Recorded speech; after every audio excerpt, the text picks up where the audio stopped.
So I got an email from one of the Reshapers, and he was worried about his stomach being bloated. And he had actually mentioned that he's tried a bunch of different diets in the past, and however, none of them seem to really address what's going on with the situation, and his stomach is just perpetually bloated. So I want to talk about this, and so hopefully you could shed a little bit of light on the subject. And it's stuff that I've talked about a little bit before in the past, but first and foremost, if you're experiencing some uncomfortable bloating in your stomach, and this has been going on for a long time, go see your physician. First and foremost, go see your doctor and see exactly what's going on. I mean, you might be suffering from some kind of gastrointestinal disorder, so let's take care of that first. That's first and foremost. Now, second of all, I highly encourage you to start looking into food sensitivities. Now, I've talked about food sensitivities in the past, and I want to highlight some of the top 6 foods that we as human beings are most sensitive to. So, number 1, milk. And it's lactose. It's that milk sugar that's actually in the milk. So many of us, our digestive systems can't quite handle the lactose, and it causes inflammation in the gut. So milk. Number 2 is going to be wheat and gluten in the wheat. Now, I know many of us are really starting to open up our eyes, and the industry is opening up its eyes to gluten sensitivity. So you can actually go into a lot of health food stores now, and you see a lot of gluten-free products or wheat-free products. That's exactly why they're making them gluten-free, is simply because there are so many people out there that have gluten sensitivities. Once again, these sensitivities, they can cause bloating in the gut. Number 3, eggs. Believe it or not, many people are actually sensitive to eggs and they don't even know it. Number 4, nuts.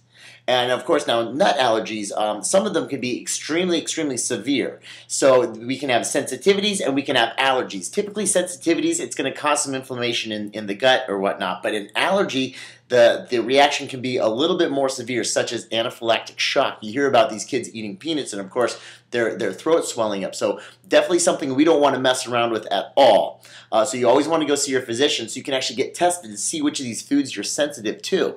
Another huge food sensitivity out there is soy. And especially with this huge natural food movement, it seems like all these different bars out there, these protein bars, so many of them, they're loaded up with soy. So if you find yourself eating a lot of protein bars and you're getting bloated and gassy, I highly encourage you to look into a soy sensitivity and see if that happens for you. Because for me, personally, I am sensitive to soy, and so I can't eat most of the protein bars that are out there.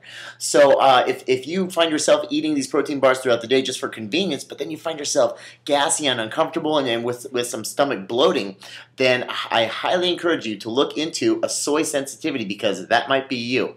And of course, fish and shellfish, simply because of the iodine content in them, that's going to be rounding out the top 6.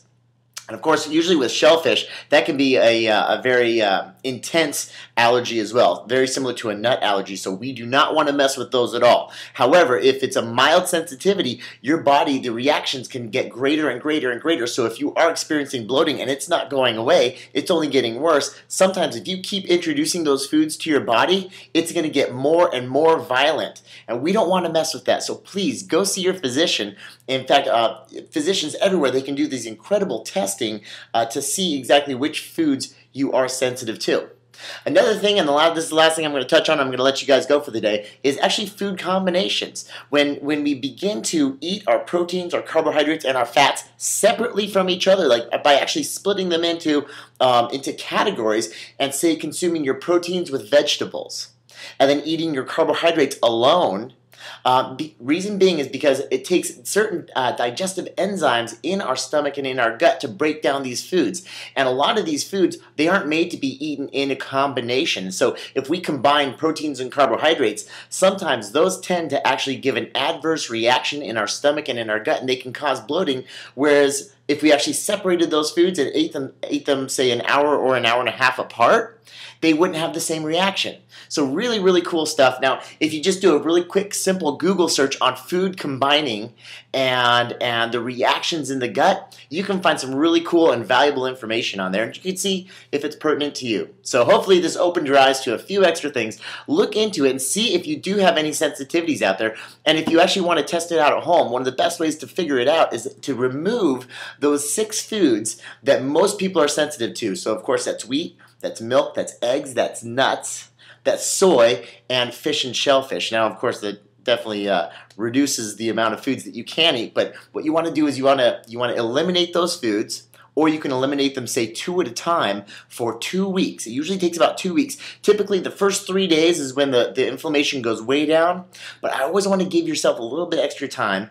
I typically, if you can go 2 weeks, great. If not, just try to go a week. Remove those foods, then reintroduce them. If you reintroduce them and your body has an adverse reaction, okay, red flag. You might be sensitive to it. So just a heads up. Hopefully I opened your eyes on a few of these things. Now, if you are suffering from some severe stomach bloating and it hasn't gone away, see your doctor first. All right, guys. See ya.